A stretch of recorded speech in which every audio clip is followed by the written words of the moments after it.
आज चंडीगढ़ दौरे पर रहेंगे राहुल गांधी। ये बड़ी जानकारी मिल रही है। आईपीएस पूरण कुमार के घर जाएंगे राहुल गांधी। पीड़ित परिवार से करेंगे मुलाकात, परिवार से मिलने और करेंगे शोक व्यक्त। ये बड़ी जानकारी हम आप तक पहुंचा रहे हैं। चिराग पासवान भी पीड़ित परिवार से करेंगे मुलाकात। तो इस वक्त की बड़ी और अहम जानकारी हम आप तक पहुंचा रहे हैं। चंडीगढ़ दौरे पर आज राहुल गांधी रहने वाले हैं और वो आईपीएस पूरण कुमार के घर जाएंगे और पीड़ित परिवार से करेंगे मुलाकात, परिवार से मिलेंगे और करेंगे शोक व्यक्त। चिराग पासवान भी पीड़ित परिवार से करेंगे मुलाकात। ये बड़ी जानकारी लगातार हम आप तक पहुंचा रहे हैं, जहां आपको बताते चले कि राहुल गांधी आज पीड़ित परिवार से मिलेंगे और इसके साथ ही केंद्रीय मंत्री चिराग पासवान भी पीड़ित परिवार से मुलाकात करेंगे।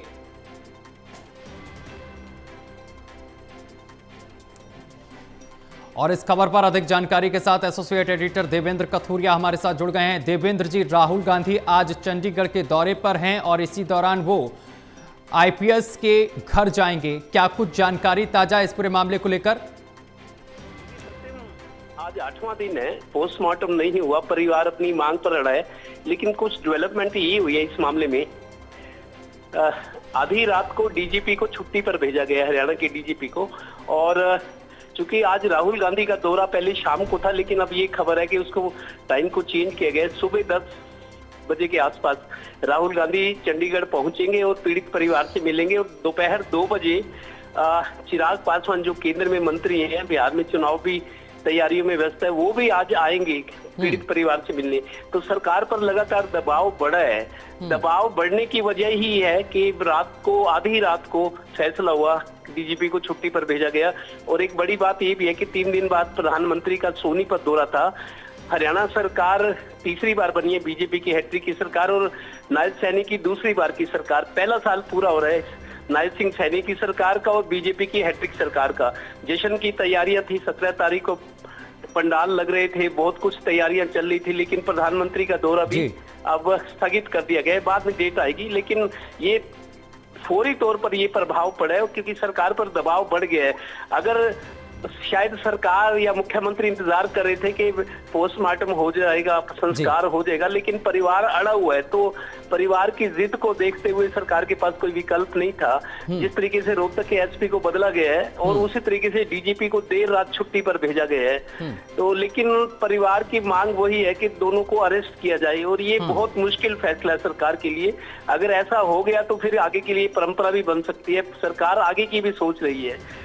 देखिए, इस तरह की घटनाएं तो और भी हो सकती है, आशंका तो रहती है, लेकिन उस स्थिति में सरकार के लिए दिक्कत हो जाएगी आने वाले टाइम में।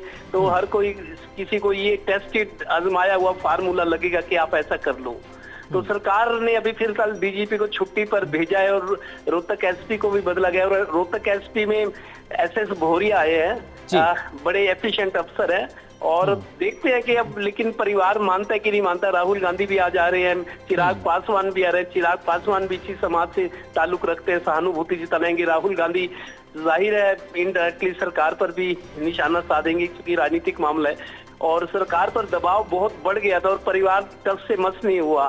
सारी कोशिशें मनाने की, बातचीत की, पुचकारने की, दिलासा देने की सारी कोशिशें बेकार गई। तो सरकार के सामने विकल्प यही था। तो डीजीपी को आधी रात को बदला गया और प्रधानमंत्री का दौरा भी 17 तारीख का उसको स्थगित कर दिया गया है। जी देवेंद्र जी, जिस तरीके से डीजीपी को लंबी छुट्टी पर भेजा गया, उधर एसपी को हटाया गया, क्या ये तमाम कार्रवाइयां इनफ हैं? क्योंकि परिवार तो लगातार गिरफ्तारी की मांग कर रहा है, यहाँ तक कि विपक्षी पार्टियां भी हैं, वो भी गिरफ्तारी की और ठोस कार्रवाई की मांग कर रही हैं। तो ऐसे में राहुल गांधी का आज दौरा है, क्या दबाव लगातार विपक्षी दल बना रहे हैं? इसके साथ ही सरकार कोई बड़ा एक्शन आगे लेगी?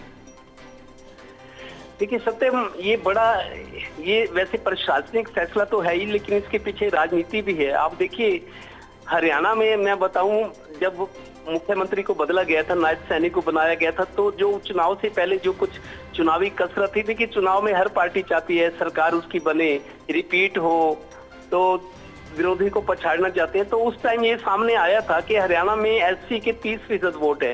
हरियाणा विधानसभा चुनाव से पहले जो आंकड़े आए थे, सारी कैलकुलेशन हुई थी, जोड़ जमा घटा हुए थे, तब का माहौल कैसा था, सरकार के खिलाफ एंटी इनकम्बेंसी तो थी, लेकिन 30% एससी समाज का वोट था और 20% बैकवर्ड का। इन दोनों को मिला के 50% वोट थे। जिस तरह से बीजेपी ने जो प्रयोग किया था कि ओबीसी के किसी व्यक्ति को मुख्यमंत्री बनाया गया, नायब सिंह सैनी को, ओबीसी की 20% वोट और एससी की 50% वोट, तो यही होगी। एक लोट में एक बड़ा मतलब दो सेक्टर ऐसे जो, और ये वो समाज है जो ज्यादातर वोटिंग करते हैं, वोटिंग में पीछे नहीं रहते।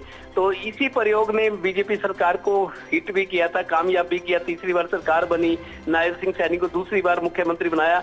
और वही एससी समाज थोड़ा सा सरकार से बिफरा हुआ है अब इस मामले को लेके। डर इनको ये है कि हरियाणा से बाहर भी, जैसे चिराग पासवान तो बिहार से आते हैं, बिहार में चुनाव भी चल रहे हैं, क्योंकि इस सारे घटनाक्रम का बिहार के चुनाव पे असर ना हो। बीजेपी ये भी आशंकित है कि अगर सारा जो कुछ कैलकुलेशन है वो बिगड़ ना जाए।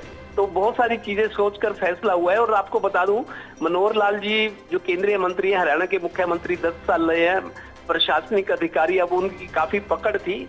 वो दक्षिण अफ्रीका गए हुए थे, डरबन में एनर्जी मिनिस्टर्स का सम्मेलन था G20 ग्रुप का।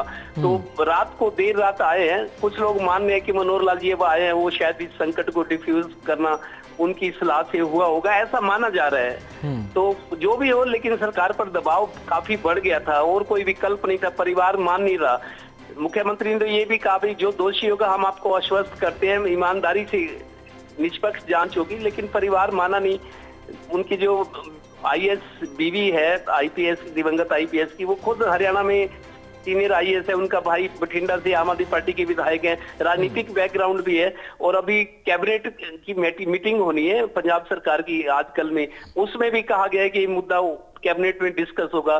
तो आम आदमी पार्टी भी लगी हुई है, सारे विपक्षी दल। देखिए, विपक्षी दलों को मुद्दा चाहिए होता है, कोई मौका चाहिए होता है, मुद्दा और मौका, और वो भुनाना चाहते हैं। यही वजह है कि विपक्ष भी इस मामले में दिलचस्पी ले रहा है। कल डिप्टी सीएम तेलंगाना के आए हुए, तेलंगाना देखिए कहाँ पे है, क्योंकि जो दिवंगत आईपीएस थे पूर्ण कुमार, वो आंध्र प्रदेश से आते थे और आंध्र प्रदेश से अलग होकर तेलंगाना अलग राज्य बना है। तो तेलंगाना के डिप्टी सीएम इसलिए आए थे और कल ये बता गए हैं पीड़ित परिवार को कि मुख्यमंत्री भी जल्द सांत्वना देने आपके पास आएंगे। तो ये मामला पूरा नेशनल, राष्ट्रीय स्तर का हो गया। समाज के लोग अपनी अपनी बैठ के कर रहे हैं, सरकार को अल्टीमेटम दे रहे हैं, कोई विकल्प नहीं था। तो सरकार को फौरी तौर पे ये सुझा कि ऐसे कर लिया जाए। अब डिपेंड करता है कि परिवार मानता है कि नहीं मानता, ये आज पता लगेगा। बिल्कुल, बहुत शुक्रिया आपका देवेंद्र जी हमारे साथ जुड़ने के लिए और तमाम जानकारी साझा करने के लिए।